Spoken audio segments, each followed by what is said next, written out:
na História, com Carlos Bastos.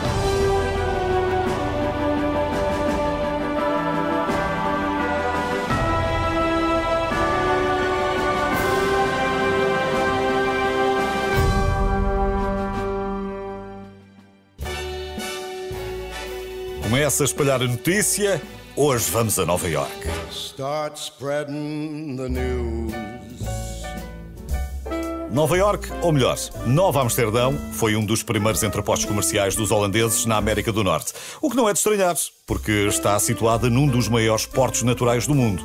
Os primeiros colonos dos Países Baixos chegaram em 1624. Mas aquilo era tão bom que apenas 40 anos depois a cidade passou a fazer parte do Império Britânico.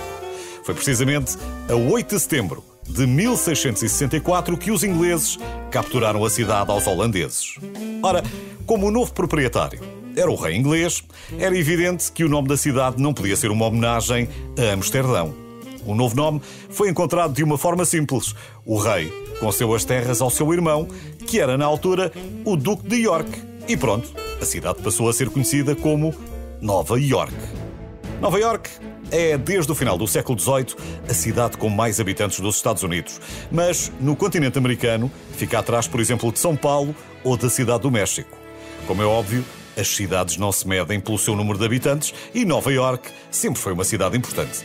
Aliás, foi a capital dos Estados Unidos durante 5 anos e George Washington, o primeiro presidente dos Estados Unidos, foi empossado em Nova Iorque. É lá que está a Estátua da Liberdade, um presente da França aos Estados Unidos para celebrar o centenário da independência americana. A estátua, composta por 350 peças, foi enviada em 214 caixas e levou 4 meses para ser montada. De lá para cá, a Estátua da Liberdade já deu as boas-vindas a milhões de imigrantes. Muitos desses imigrantes eram italianos. E por isso, não é de estranhar que a primeira pizzaria dos Estados Unidos tenha sido inaugurada em Nova Iorque, ainda no século XIX. Já agora, outro facto interessante sobre Nova Iorque e as pizzas é este. O preço das pizzas e dos bilhetes das viagens de metro manteve-se praticamente igual durante mais de 50 anos. E por coincidência, ou não, quando o preço de um sobe, o outro também. Os economistas chamam a isto o princípio da pizza. E se ficou tentado a viajar por todo o sistema de metro da cidade, digo-lhe já que precisa de pelo menos 24 horas. São 34 linhas e 460 estações. Mas Nova Iorque não é só dos italianos. Quase 40% dos residentes veio de outro país. Por isso, há quem defenda que mais de 200 línguas são faladas na cidade. Não deve ser fácil mais de 20 milhões de pessoas entenderem-se na área metropolitana, mas deve ajudar a ter uma biblioteca pública com mais de 50 milhões de livros.